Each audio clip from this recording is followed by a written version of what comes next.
Devil May Cry 3 is often considered the pinnacle of the series, not just for its combat, but for the tragic story it tells. It's a prequel that shows us who Dante was before he became the cocky demon slayer we know from the first game. This is the story of two brothers, a father's legacy, and the moment everything fell apart. Let's start at the beginning. The story opens in an unnamed city, perpetually drenched in rain. It's quiet, melancholic, almost too peaceful. In a small shop surrounded by empty pizza boxes and the low hum of a jukebox, we meet a younger Dante. He's just opened this place. No grand ambitions, no heroic mission. He's trying to live a mundane life, maybe even a normal one. But normalcy isn't something the son of Sparda gets to keep for long. The peace is shattered when a man named Arkham walks through the door. He's not there to buy anything. He's a messenger, and the message he brings is violence. Arkham has come on behalf of Dante's twin brother, Vergil, and has brought a gift, a horde of demons that tears the shop to pieces. This isn't just a random attack. This is deliberate. This is personal. It's a declaration of war between two brothers who haven't seen each other in a year. Dante steps outside into the rain, and the ground begins to shake. Then, from the heart of the city, something monstrous erupts. A towering, jagged spire breaks through the streets, reaching up into the stormy sky. This is Temen-ni-gru, which translates from ancient texts as the foundation of terror. It's not just a structure. It's a gateway. A vertical bridge between the human world and hell itself. 2,000 years ago, the legendary demon knight Sparda sealed this place away. Now it has been awakened. And standing at its peak, looking down at the world he intends to break, is Vergil. To climb the tower, Dante unsheathes his sword, Rebellion. It's a massive claymore, heavy and brutal, left to him by his father. But at this point in the story, the sword is dormant. It's just metal and iron. Dante swings it like any human would, unaware that this blade is actually a manifestation of his own soul. It's waiting for something, for a spark, for the moment it will truly awaken. At the base of the tower, Dante encounters his first trial. Cerberus, the three-headed hound of ice, blocks his path. This demon isn't just a guard dog. Cerberus is one of Sparda's wardens, demons so powerful and so impressed by Sparda's strength that they agreed to guard the tower for eternity. By defeating Cerberus, Dante proves he carries his father's blood. The hound acknowledges this and transforms into a weapon, pledging its power to Dante. This is a recurring theme in Devil May Cry 3, the demons respect strength, and they respect legacy. As Dante ascends, he crosses paths with a human woman riding a motorcycle. Her real name is Mary, but Dante mockingly calls her Lady, and the name sticks. She's a demon hunter, armed with a rocket launcher and consumed by hatred for anything demonic. Her presence introduces something crucial to the lore: humans can be just as dangerous as devils. Maybe even more so. Because while demons are driven by instinct and power, humans are driven by something far more unpredictable: vengeance. Dante finally reaches the top of the tower. The sky is blood red, and the moon hangs low. Vergil is waiting. This is the first time the twins have fought since their mother's death, and the contrast between them is stark. Vergil is cold, precise, controlled. Every movement is calculated. Dante is wild, improvisational, fueled by raw emotion. They clash, and it's not even close. Vergil dominates. With ruthless efficiency, he stabs Dante through the chest with his own sword, Rebellion. Then he takes what he came for, Dante's half of their mother's amulet. With both halves in his possession, Vergil believes he's won. He walks away, leaving his brother to die. But something happens. As Vergil leaves, Dante's blood spills onto the hilt of Rebellion. The sword drinks it in. And then it awakens. The skull on the hilt opens its eyes. This is the moment the game is named after, Dante's awakening. The sword recognizes the blood of a son of Sparda and transforms. Dante doesn't die. Instead, he undergoes his first devil trigger, a monstrous transformation that heals his wounds and reveals the terrifying demonic power he's been suppressing his entire life. For the first time, Dante accepts what he is. But the fight isn't over.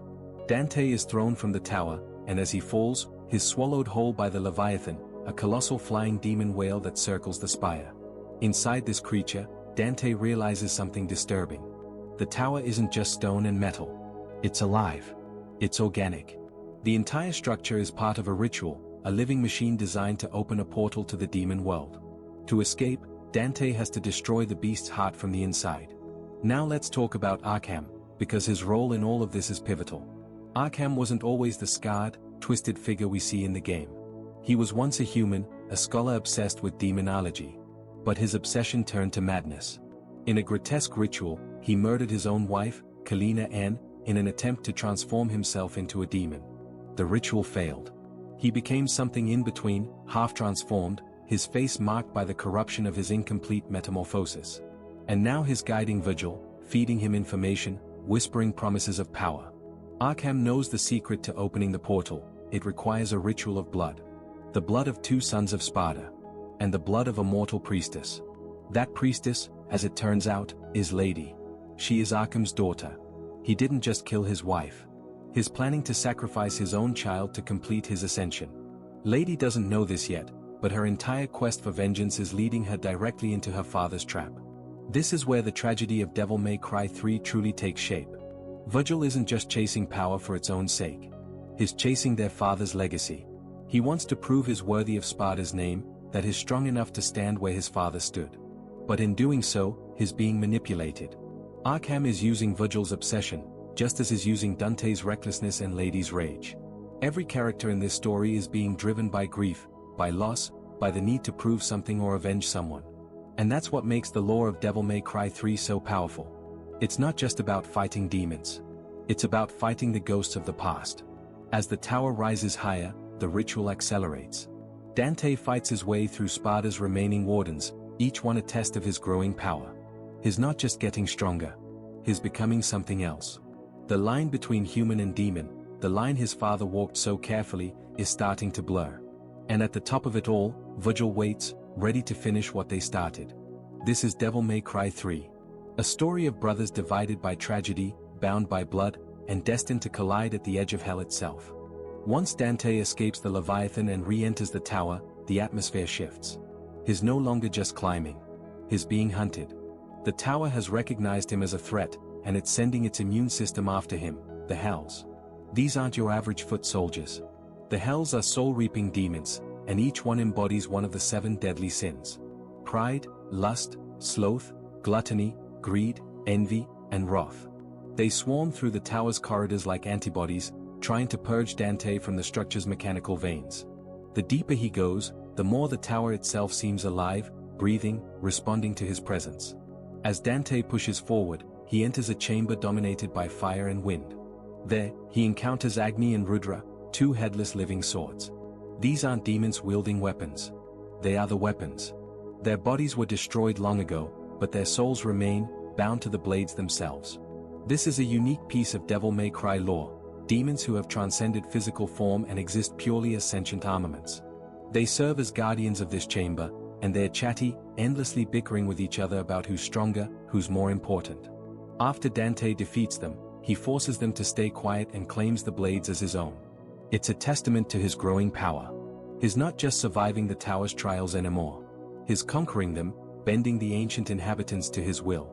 But throughout all of this, there's been a presence following Dante. A strange, colorful clown named Jester. He appears at random, taunting Dante, laughing at him, offering cryptic advice. He seems like comic relief, a chaotic nuisance. But his presence is deliberate. Jester opens doors for Dante. He points him towards specific chambers. He ensures that Dante keeps moving forward at exactly the right pace. It's subtle manipulation disguised as chaos. Jester is making sure that all the key players, Dante, Vergil, and Lady, arrive at the ritual chamber at the exact same time. Speaking of Lady, let's talk about her weapon. That massive rocket launcher she carries everywhere isn't just some military hardware. It's called Kalina-Ann, named after her mother, the woman Arkham murdered in his twisted ritual. Lady is a pure human, no demonic blood, no supernatural powers. But her lineage is significant. She's descended from the priestess who originally helped Sparda seal Temen-ni-gru 2,000 years ago. That bloodline makes her special. Her blood is tied to the tower's original seal, and without knowing it, she carries the final key needed to break that seal. Arkham knows this. He's always known this. And he's been guiding his daughter toward the ritual chamber just as carefully as he's been guiding Vergil. As Dante descends into the tower's darker, more theatrical levels, he faces Nevin, a seductive vampire-like demon sealed away by Sparda ages ago. She recognizes the scent of Sparda's blood in Dante immediately. There's a familiarity there, a respect born from centuries of imprisonment. When Dante defeats her, she transforms into a weapon, a guitar crackling with lightning. It's the perfect symbol of Dante's personality, flashy, rebellious, over the top. He's not just accepting his demonic side. He's making it his own. Eventually, Dante reaches the lair of judgment, deep in the foundations of the tower. This is where the barrier between the human world and the demon world is at its thinnest. The architecture here is different. The Gothic stone gives way to something organic, something pulsing and alive. The walls seem to breathe. This is the heart of the ritual site, the place where the blood of the priestess must be spilled to activate the final elevator into the abyss. And that's where it happens. Dante and Vergil meet for the second time. The ritual chamber is massive, lit by an eerie glow. The twins clash again, but this time, it's different. Dante has grown. He's embraced his demonic power, stopped running from what he is. The fight is no longer one-sided. They are perfectly matched. Vergil's cold precision meets Dante's wild improvisation, and neither can gain the upper hand. It's the unstoppable force meeting the immovable object. They could fight for eternity and never reach a conclusion. This duel proves something tragic. Without a specific goal beyond defeating each other, the brothers are destined to this endless cycle. But then the fight is interrupted. Lady bursts into the chamber, and right behind her, laughing hysterically, is Jester. The clown prances into the center of the room, and then, in a shocking twist, the mask falls. Literally. Jester peels away the colorful disguise, and underneath is Arkham. The scarred, half-transformed man who's been pulling the strings this entire time. He reveals his plan with pride. He's been playing all of them. He manipulated Vergil's obsession with power. He used Dante's recklessness to weaken the tower's defenses. And he led his own daughter here, knowing her blood was the final piece of the puzzle. Every clash, every battle, every drop of blood spilled, it was all orchestrated. Arkham completes the ritual right there in front of them. He takes the blood of the mortal priestess, Lady's blood. He combines it with the demonic blood spilled by the two sons of Sparda during their fight. And then he places the two halves of the mother's amulet together. The final seal on the tower shatters. The floor of the ritual chamber rises, lifting into the sky, and a massive portal to the demon world tears open above them. As the portal stabilizes, Arkham doesn't hesitate. He flings the twins and Lady aside like they're nothing and ascends into the demon world alone. His goal is singular, to claim the Force Edge, the legendary sword of Sparda, the ultimate source of demonic power. He's leaving them all behind, broken and defeated. This is the lowest point for Dante and Vergil. They've been outsmarted, outmaneuvered by a mere human who exploited their family's tragic history for his own twisted ambition. Their rivalry, their petty need to prove who's stronger, has endangered the entire world. And for the first time, they are forced to confront that reality. The tower trembles. The portal pulses with dark energy. And somewhere far above them, in the depths of the demon world, Arkham reaches for a power he was never meant to wield. This is where Devil May Cry 3's lore reaches its breaking point. Everything has been building to this moment. The ritual is complete. The seal is broken. And the consequences of a family's broken legacy are about to spill out into both worlds. With the ritual complete, the top of Temen-ni-gru transforms into something beyond architecture. It becomes a literal bridge between worlds. This isn't just a doorway you can walk through. It's a distortion in space itself, a place where the real world and the demon world are stitched together with invisible thread. The laws of physics bend here. Dante has to navigate through floating ruins, fragments of the city torn from their foundations and suspended in the void. Shattered memories of buildings hang in the air like ghosts. It's disorienting, surreal, and deeply unsettling. As Dante crosses this bridge, he encounters Geryon, a demonic horse pulling a phantom carriage. This isn't just another boss fight. Geryon has lore significance.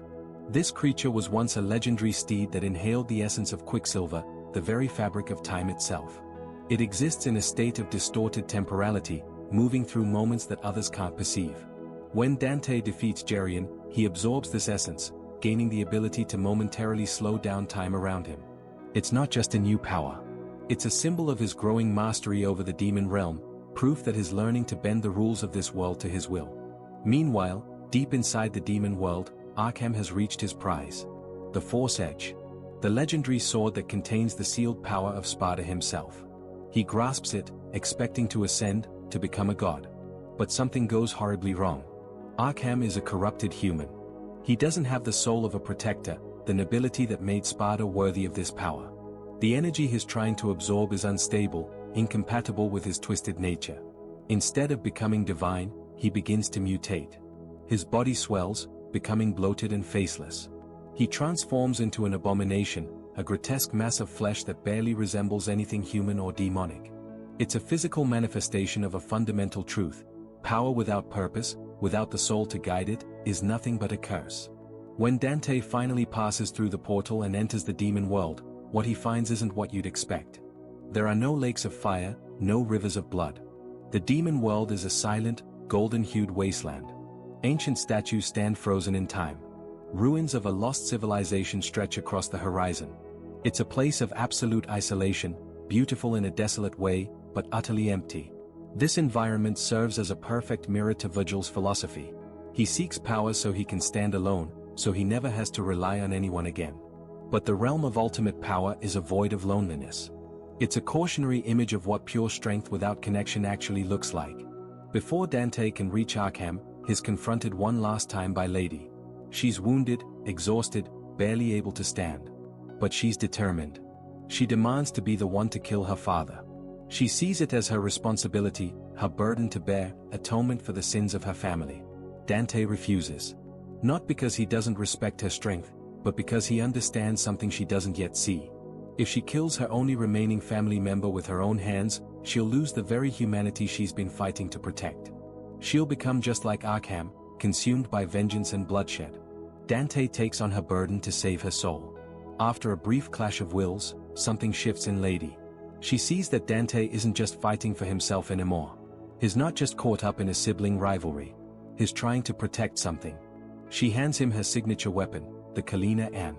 This is a massive moment in the lore. It represents the first time since the days of Sparda and the priestess that a human and someone with demon blood have formed a genuine bond of trust. It's a passing of the torch, a recognition that maybe, just maybe, humans and demons don't have to be enemies. Dante descends deeper into the demon realm and finds what's left of Arkham. The mutated creature is massive, powerful, and almost impossible to fight alone. But then, from the shadows, Vergil appears. The twins lock eyes. No words are spoken. They both understand what needs to happen. Arkham is a stain on their father's legacy, an insult to everything Sparda represented. For a brief, flickering moment, they put aside their hatred. They fight as one. It's a glimpse of what they could have been if their mother had survived, if their family hadn't been torn apart. They move in perfect sync, covering each other's blind spots, combining their demonic power into something unstoppable. The climax of the battle culminates in one of the most iconic moments in the entire Devil May Cry series. Dante and Vergil stand side by side. Dante tosses one of his pistols to Vergil. They each take aim at Arkham's head. And together, they fire. As the synchronized shots pierce through the monster, they both shout the same word, jackpot. It's a callback to a game they played as children, a piece of their shared past breaking through years of pain and rivalry. In that single moment, the bond between them is visible. Despite everything, despite the war they've been waging, their shared childhood remains their strongest connection. Stripped of his stolen power, Arkham is cast out of the demon world. He falls, tumbling back through the portal, and crashes onto the top of the tower in the human realm.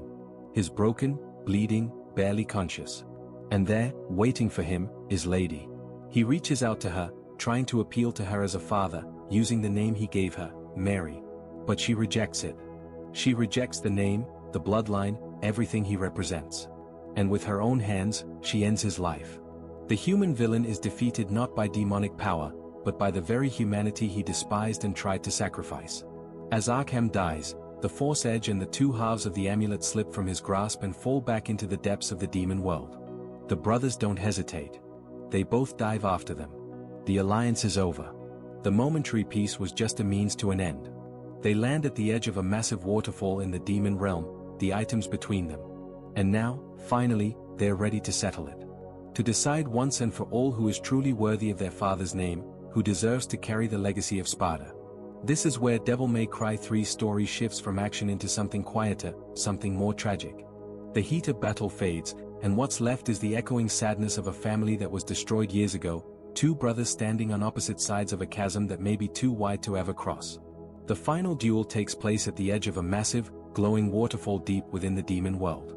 The water cascades down into an endless void, illuminated by an otherworldly light. This location isn't chosen randomly. It's symbolic. The water flows downward, just as the brothers' relationship has steadily declined into an abyss. There's no more banter, no more taunting. The playful rivalry is gone. There's only the sound of clashing steel and the constant rush of water. It's quiet in a way that's almost suffocating. This battle is the ultimate lore payoff for Devil May Cry 3. Vergil fights with the Yamato, a blade that separates. It's a katana that can cut through anything, even the barrier between human and demon. It represents division, isolation, the need to shed weakness. Dante fights with the rebellion, a blade that unites. It's a sword born from his own soul, one that brings his human and demonic halves together. The clash between these two weapons is more than physical. It's ideological. Vergil believes that their father's soul was defined by his power, that Sparda became a legend because he was stronger than everyone else. Dante has finally realized the truth. Sparda's soul was defined by his desire to protect. That's what made him a hero. Not his strength, but his choice. For the first time in their lives, Dante wins. He bests Vergil. Not because he's faster or stronger, but because he's found a purpose beyond himself. Vergil collapses at the edge of the waterfall, defeated. The Force Edge, their father's sword, slips from his grip and clatters to the ground. Dante doesn't celebrate. He doesn't gloat. He reaches out, extending his hand to pull Vergil back, to bring him home to the human world. But Vergil refuses. He pushes Dante's hand away. It's a heartbreaking moment. Vergil realizes that if he returns to the human world, he'll be hunted. Demons will come for him, seeking revenge, testing his strength. He'll never have peace. So he makes a choice. He chooses to fall into the darkness of the demon world alone, clutching his half of their mother's amulet against his chest. His final words to Dante are a warning, tinged with something that almost sounds like concern: leave me and go. If you don't want to be trapped in the demon world. And then he lets himself fall backward, disappearing into the fog below the waterfall. As Vergil vanishes, the portal begins to collapse. The sacrifice of the mortal priestess's blood has run its course. The ritual is over. Temen-ni-gru begins to retract, pulling back into the earth like a wound closing. Dante is forced to flee, racing back through the demon realm as the fabric of reality stitches itself shut behind him. He escapes. But is leaving his brother behind in a world filled with monsters, a decision that will haunt him for the rest of his life. Back in the human world, the rain continues to fall over the ruins of the city. The tower has sunk back into the ground, leaving only rubble and broken streets. Dante meets Lady among the debris. He tries to act cool, indifferent, like nothing happened. But he's visibly shaking. And then Lady notices something. Tears are running down his face. She points out that it's raining, but when she looks up, the sky is clear. The rain has stopped. Dante's response has become one of the most famous lines in the series: "It's only the rain." But they both know the truth. Even a devil can feel the weight of loss. In the aftermath, Dante finally gives his shop a name. For the entire game, it's been sitting there, nameless, just a place he happened to open. But now, inspired by Lady's observation, he hangs a sign above the door: Devil May Cry. It isn't just a business name. It's a tribute to his brother. It's a reminder that his demonic blood doesn't make him a monster. He chooses to spend his life hunting the things that took his family away, protecting the world his mother loved. Lady also finds her identity in the aftermath. She leaves her past as Mary behind, fully embracing the name Dante gave her. She becomes a freelance demon hunter, occasionally working with Dante and, more often than not, charging him outrageous fees for her help. It's the birth of a human-demon partnership that becomes a staple of the series, proof that the two worlds don't have to be at war. But the lore doesn't end with the credits. Deep in the demon world, a weakened Vergil pulls himself to his feet. He's battered, bleeding, barely able to stand. He looks up into the sky and sees three glowing red eyes staring down at him. It's Mundus, the Demon King, the very being who orchestrated the attack that killed his mother all those years ago. Vergil doesn't run. He doesn't surrender.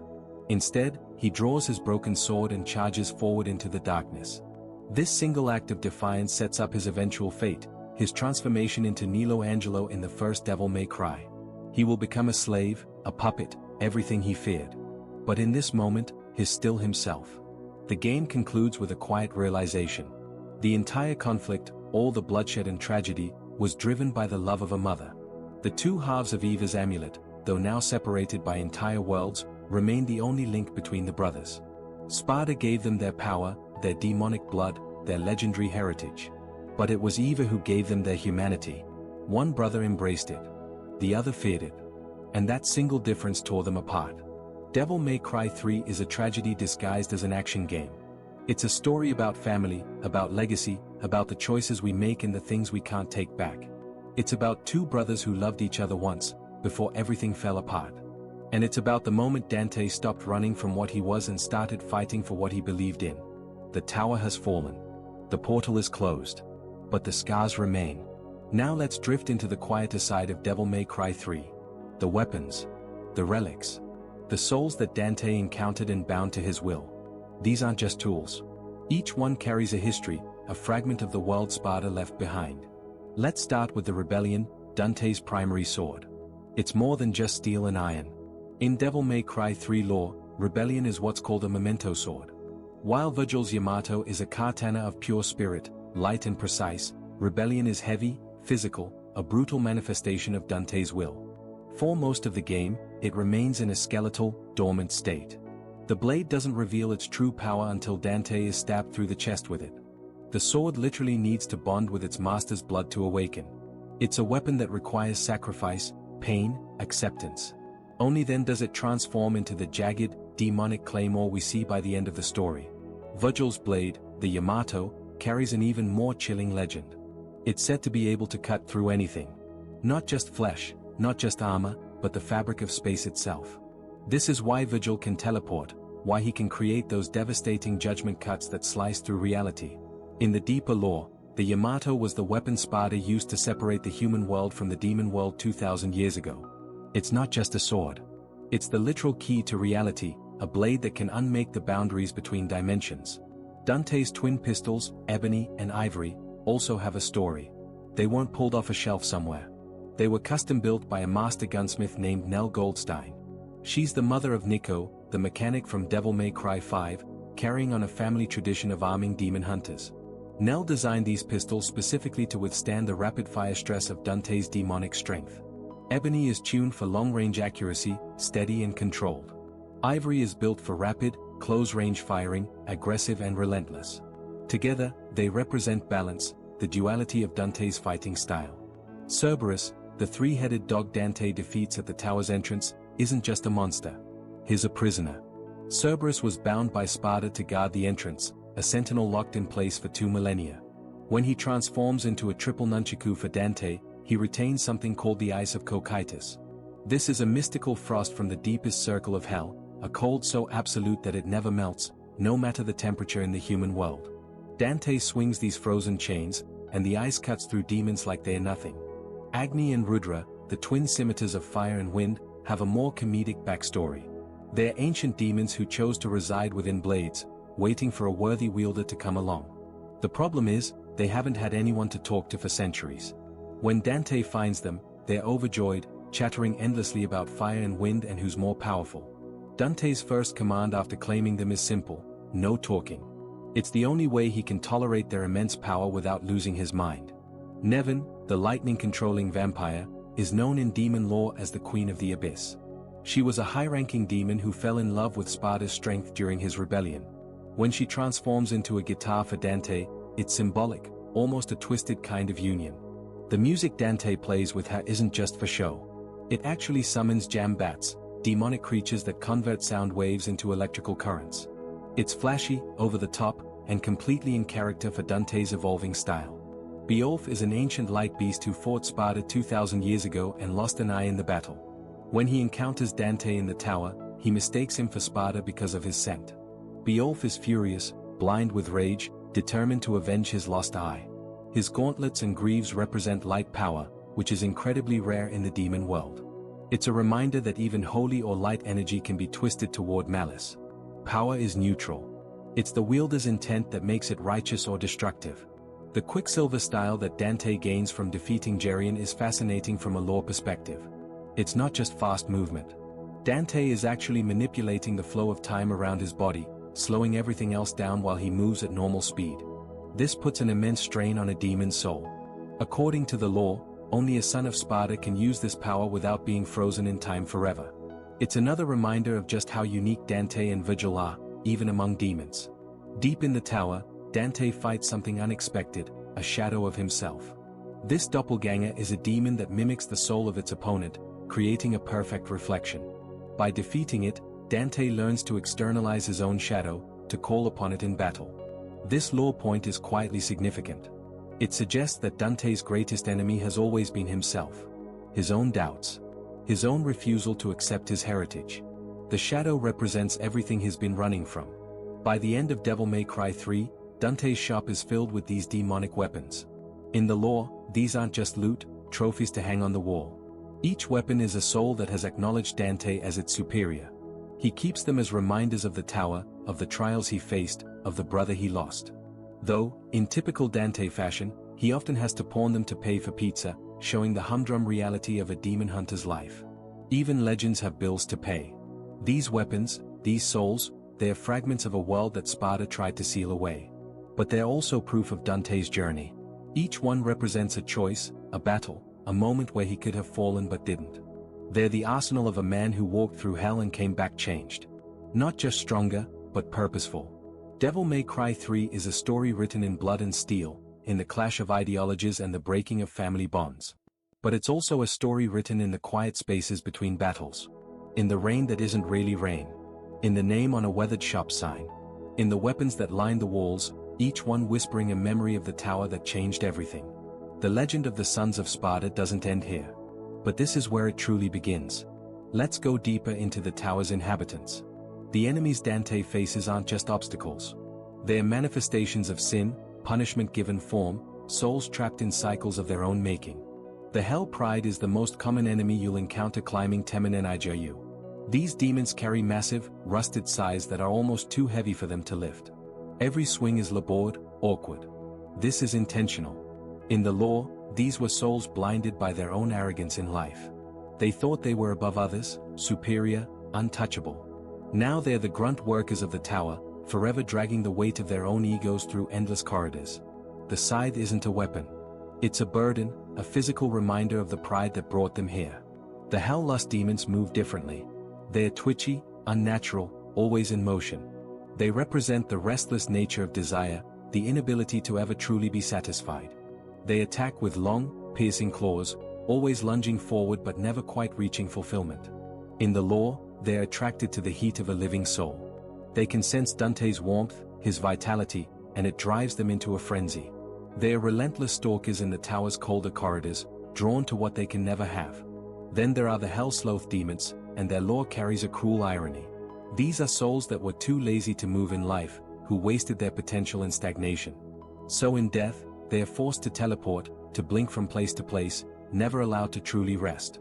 You'll often find them in the library or the quieter areas of the tower, appearing out of thin air to strike. It's a punishment disguised as power. They wanted to avoid effort, and now effort is all they have, constantly displaced, never still. The Hell Gluttony demons are hulking, grotesque figures. They're walking maws, all hunger and consumption. In life, they took more than they gave, and now they possess the ability to vomit sand and acidic bile. According to the lore, they're constantly starving. Their attacks aren't strategic. They're desperate, frantic attempts to fill a void that can never be satisfied. No matter how much they consume, the hunger remains, gnawing at them for eternity. The Hell Greed is one of the more visually striking enemies. It carries a massive stone casket on its back, and inside that casket are the souls of other demons. These were hoarders in life, people who refused to let go of their possessions, who defined themselves by what they owned. Now they are cursed to carry that heavy wealth for eternity. The casket has become their weapon, something they swing at anything that moves. They can't put it down. They can't let it go. Even in death, they are trapped by their need to possess. The Hell Envy demons are different. They don't have a solid form. They resemble shadows, distorted and slender, constantly shifting. They represent the sin of envy, the desire to be someone else, the hatred of one's own identity. Because they hated who they were in life, they've lost their physical forms in the tower. They appear as fluid silhouettes, shapeless spite given motion. They lash out at Dante not just because he's an enemy, but because he possesses something they never could, a true and powerful form, a defined sense of self. The Hell Wrath demons might be the most tragic of all. They carry large, volatile stone orbs, and they represent a life spent in pure, unchanneled anger. In the lore, they have no way to release their rage except through self-destruction. When they are struck, they explode, taking everything around them into the void. Their anger finally consumes them, but it consumes everything else too. It's a fitting end for souls who burned so hot in life that they couldn't help but destroy themselves. And then there are the Soul Eaters. These bird-like demons only become visible when Dante turns his back to them. Their lore is rooted in the fear of the unknown, the things we can't see coming. They feed on doubt, on the hesitation that comes from not knowing what's behind you. By forcing you to look away to make them appear, the game's design mirrors a deeper truth. We can only face our fears when we stop running from them. You have to turn your back, accept the vulnerability, and confront what manifests. Every enemy in Temen-ni-gru tells a story. They're not just obstacles to overcome. They are warnings, cautionary tales about what happens when sin goes unchecked, when power corrupts, when humanity is discarded. The tower isn't just a place. It's a museum of damnation, each floor populated by the consequences of choices made long ago. Dante climbs through all of this. He faces these manifestations of human failure and demonic cruelty, and he emerges not as a monster, but as something else entirely. Someone who's seen the worst of both worlds and chosen a different path. The blood ghouls are flying creatures made of what the lore calls living stone. They can only be shattered by gunfire, not blades. According to the deeper mythology, they are formed from the blood spilled during the tower's original construction 2,000 years ago. They are the physical memory of the pain it took to build Temen-ni-gru. When you strike them with a sword, they split into two, which is symbolic. Violence only breeds more violence. The tower remembers every drop of blood spilled within its walls, and the blood ghouls are that memory given wings. The lower levels of the tower are known as the Chamber of Echoes. This area was designed as a sonic amplifier. In the lore, it was built so that the screams of those sacrificed at the base could be heard by the demons at the peak. It's a cruel architectural choice, ensuring that suffering is never silent, that it reverberates through every stone corridor. If you listen carefully to the ambient music in these sections of the game, you can hear it. Those faint, crying sounds in the background aren't just atmosphere. They are part of the lore, the echo of ancient agony still trapped in the walls. High within the spire, there's a massive, circular library. This is the Library of Forbidden Books. It contains the history of the demon world, knowledge that humans were never meant to see. According to the lore, Arkham spent years here, poring over these texts, researching the ritual that would eventually tear the tower open. The books aren't made of paper. They're crafted from thin sheets of demon hide, preserved by the tower's unnatural chill.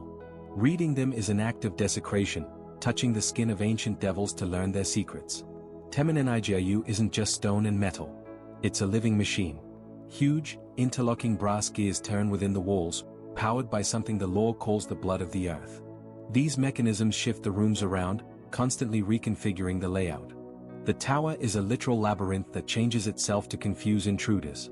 Dante doesn't just climb it. He has to solve it, figuring out its patterns, learning its rhythms. It's a test of intelligence as much as strength. Throughout his ascent, Dante discovers specific rooms guarded by combat adjudicators. These are stone statues that represent ancient demonic generals. To pass them, Dante must strike them with a specific style or weapon. It's not about brute force. The statues are testing him, tasting his soul through his combat technique. They are determining if he's worthy of his father's legacy. Each one is a silent judge, a gatekeeper that measures not just power, but intent. Near the top of the tower, there's an open-air arena. The moon hangs overhead, unnaturally large and blood-red. This is the arena of the damned. In the tower's ancient history, this was where high-ranking demons would duel for sport, proving their dominance in front of their peers. It's here that Dante first proves he is his brother's equal, even if he doesn't realize it yet. The arena doesn't care about lineage or destiny. It only cares about the clash of wills, the purity of combat. In one of the tower's quietest sectors, there's something unexpected. A garden. But it's not filled with plants. It's filled with statues, dozens of them, frozen in poses of terror and rage. These aren't carvings. They are real demons, turned to stone by Sparda's power 2,000 years ago. They serve as a silent warning to any devil who thinks they can challenge the order Sparda established. The garden is beautiful in a morbid way, a monument to the legendary demon knight's absolute dominance. As the portal begins to open, you reach the Bridge of Destiny. This is where the architecture starts to fail, where the tower structure can no longer hold itself together. Pieces of the human city, broken clock towers, streetlights, iron fences, begin to merge with the demonic stone. It's the bleeding of two realities, creating a surreal, dreamlike section where you're not sure what world you're in anymore. The human and demon realms are colliding, and the bridge is the seam where they are stitched together.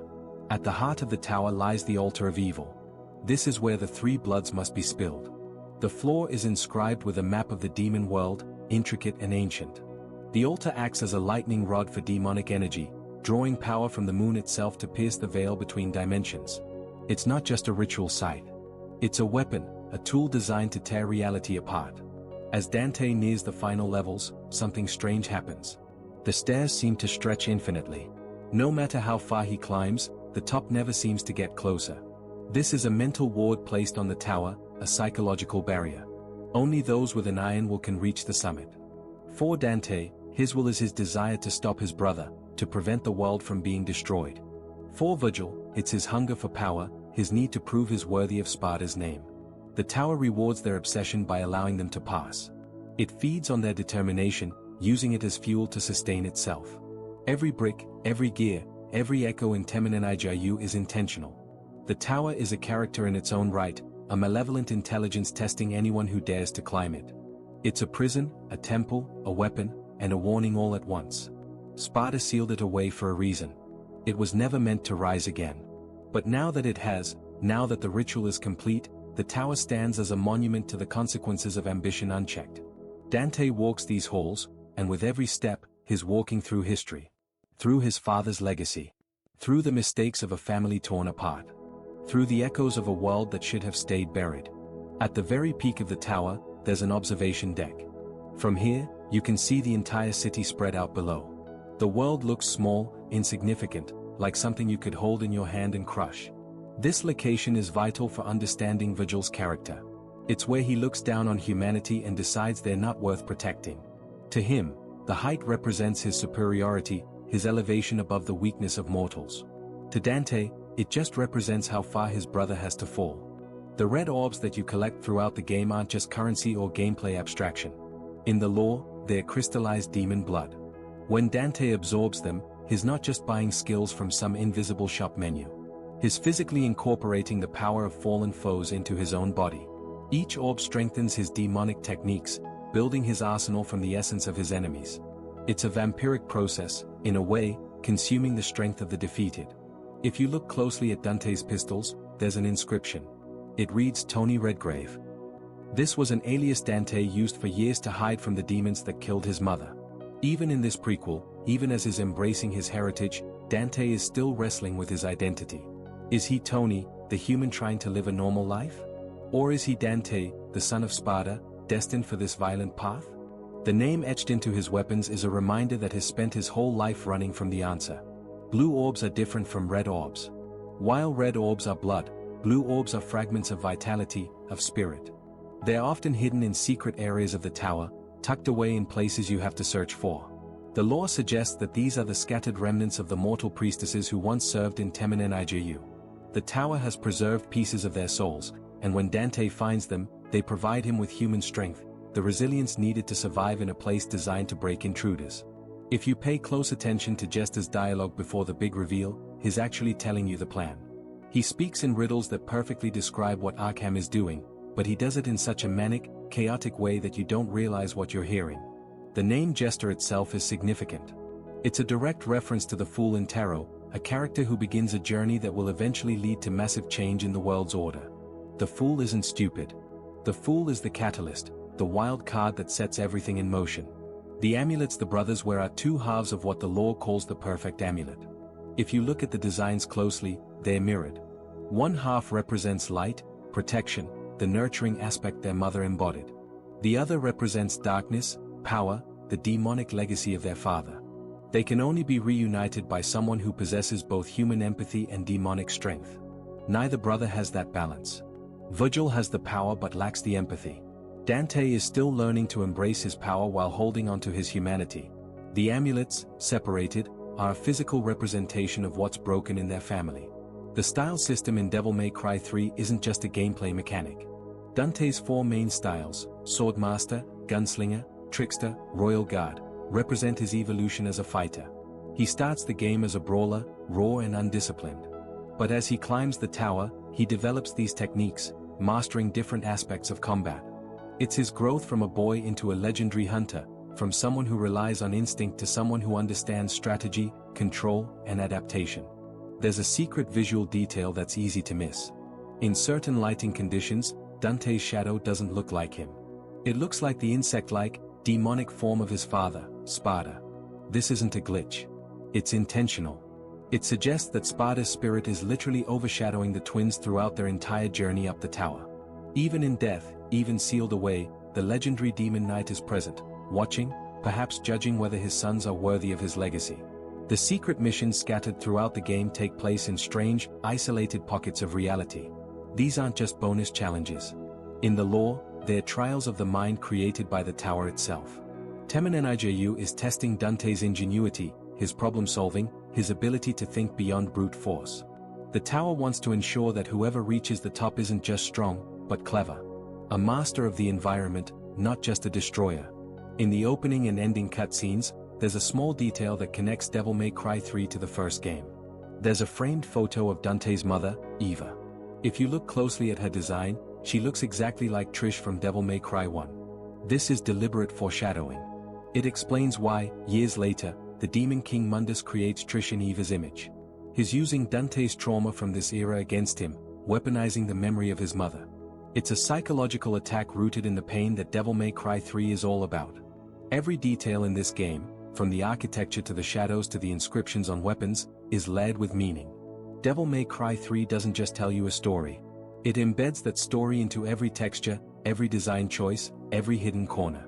It's a game that rewards observation, that asks you to look closer, to think deeper about what you're experiencing. The tower has fallen. The brothers are separated. But the lore remains, etched into every weapon Dante carries, every shadow he casts, every step he takes as he builds the legend of Devil May Cry. This is where it all began. Not with a demon hunter opening a shop, but with two brothers at the top of a tower, the rain that wasn't rain, and a choice that would echo through everything that came after. There's a secret hidden in the game's difficulty system. If you die too many times, Devil May Cry 3 offers you easy mode.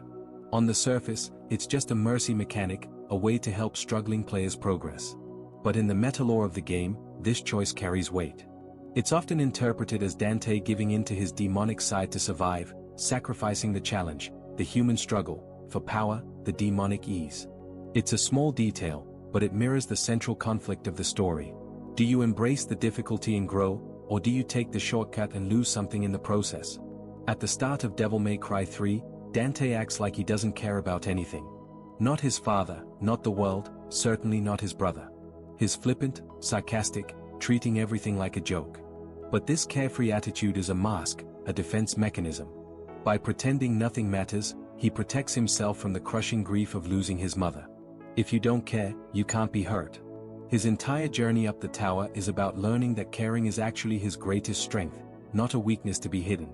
Vergil is often seen as the villain of Devil May Cry 3, but his philosophy is rooted in trauma just as much as Dante's. He believes that without power, you cannot protect anything, let alone yourself. To Vergil, being human means being vulnerable to loss. He watched his mother die. He felt helpless. So he seeks to shed his humanity not because he hates it, but because he's terrified of being weak, of losing someone he loves ever again. His obsession with power is a shield against that fear, a way to ensure he never feels that helplessness a second time. Lady provides the most important philosophical anchor in the entire game. She's a human who acts like a demon hunter, while Dante is a demon who acts like a human. Her presence proves that monsters aren't defined by their fangs or wings, but by their choices. Her father was human, and he became a monster. Dante has demon blood, and he becomes a hero. The line between good and evil isn't drawn by biology. It's drawn by action, by intention, by what you're willing to sacrifice. The name Sparda hangs over everything. To the world, Sparda is a god, a legendary savior who turned against his own kind to protect humanity. But to the twins, he's a shadow they can never escape. Dante resents the name because it brought demons to his door, because it marked him as a target, because it cost him his mother. Vergil worships the name because it represents the power he craves, the legacy he wants to claim. Devil May Cry 3 is essentially a coming-of-age story where both sons must decide if they're more than just their father's shadow, if they can define themselves on their own terms. The title itself, Devil May Cry, is a philosophical statement. In the demon world, emotions are seen as weakness. Demons don't cry. they don't feel regret or sorrow. By acknowledging that a devil can cry, Dante is accepting that his human heart isn't a flaw. It's the very thing that makes his demonic power complete. The title is a rejection of the demonic worldview, a declaration that strength and emotion aren't opposites. Arkham represents what the game calls the third path. He's the human who wants to become a god, who sees morality as a shackle and humanity as a limitation. His philosophy is pure nihilism. He believes that rules and ethics are chains that hold back those strong enough to break them. His ultimate failure, his mutation into a faceless blob, is the game's way of saying that a soul without form or purpose will eventually collapse under its own greed. He tried to transcend, but he had nothing to transcend toward. Just hunger. By the end of the game, the lore establishes a clear truth about power. Vergil is technically more skilled. His technique is flawless, his control absolute. But Dante wins because his power is fueled by something Vergil doesn't have, the desire to protect someone else. The game suggests that demonic power is finite, measurable, something you can contain in a sword or an amulet. But the power derived from human will, from love and determination and sacrifice, is limitless. It grows when it's needed most. The twins are two halves of a whole, and lore experts often point this out. Dante and Vergil represent two ways people deal with trauma. Dante hides it with humor, with avoidance, pretending it doesn't hurt. Vergil hides it with control, with obsession, channeling all his pain into a single-minded pursuit of power. Their inability to find a middle ground, to meet somewhere between chaos and order, is the central tragedy of the entire Devil May Cry timeline. They needed each other, but they couldn't reach across the gap. Dante's use of music is a lore point in itself. The guitar he gains from Nevin, his rock and roll attitude, the way he moves through combat like he's performing, it all represents life and vibrancy. Music is celebration, expression, humanity at its loudest. In contrast, Vergil's world is silent and cold. No music, no joy, just the sound of a blade cutting through air. Dante's philosophy is that life should be stylish. It should be celebrated loudly, even in the face of death. Maybe especially in the face of death. These aren't just characters fighting over a MacGuffin. They are embodiments of different responses to the same pain. Dante chooses connection. Vergil chooses isolation. Lady chooses revenge, then redemption. Arkham chooses transcendence and loses everything. The lore of Devil May Cry 3 is psychological, deeply human despite being about demons and swords and towers rising from hell. This is why the story resonates. It's not really about the Force Edge or the amulet or even Sparda's legacy. It's about two brothers who loved each other once, before the world broke them, and the question of whether that love can ever be repaired. It's about choosing to care in a world that punishes you for it. It's about finding purpose in the grief, not despite it. Devil May Cry 3 asks a simple question: what does it mean to be human? And it answers by showing us a devil who cries. Despite their final battle, despite the violence and the hatred and the ideological divide, the lore suggests the brothers still love each other. When they fight Arkham together, they finish each other's sentences. They move in perfect synchronicity, like they've been fighting side by side their entire lives. This silent bond is why Dante cries at the end. He didn't just defeat an enemy. He lost the only person in the world who truly understood what it was like to be a son of Sparda, who carried the same burden, who remembered the same mother. That loss is irreplaceable. Devil May Cry 3 is the chronological beginning of the series, and its purpose in the lore is transformative. It explains why Dante is the way he is in later games. Why he's so guarded behind that cocky exterior. Why he loves pizza, living on the edge of poverty because he never charges enough for his work. Why he's so obsessed with his brother, even years later. It transformed a simple action hero into a tragic figure, giving the entire series a heart it didn't know it had. After the events of the game, the rebellion becomes Dante's signature soulbound weapon. It remains on his back for decades, through every battle, every mission. In the lore, the sword is said to grow stronger as Dante's resolve to protect humanity grows. It evolves with him, becoming one of the most feared blades in both worlds. Not because of its raw power, but because of what it represents, a demon who chose to fight for humanity. The post-credit scene is one of the most chilling pieces of lore in the series. When Vergil charges at Mundus in the demon world, he's defeated, captured, tortured. His soul is shattered and remade into Nilo Angelo, the black-armored knight Dante fights in the first Devil May Cry. This means that throughout the original game, Dante was unknowingly fighting the ghost of the brother he mourned in Devil May Cry 3. He was battling the twisted remains of Vergil without even knowing it. The tragedy compounds itself. the Kalina, and remains with Lady for the rest of her life. Over the years, she upgrades it, adds new features, improves its firepower. But she never changes the name. It remains a memorial to her mother and a reminder of the night she helped a devil save the world. It stands as a symbol of human ingenuity and resilience, proof that you don't need demonic blood to make a difference. The nameless city where the tower rose is later identified in the lore as Red Grave City. This is where Dante and Vergil grew up, where their mother died, where their childhood ended in fire and screams. The fact that the tower rose there wasn't a coincidence. It rose on the literal ruins of their past, forcing them to confront their childhood trauma in the most violent way possible. The city itself is a scar, and the tower was the wound reopening. In the lore of the twins, they both carry a piece of their mother with them.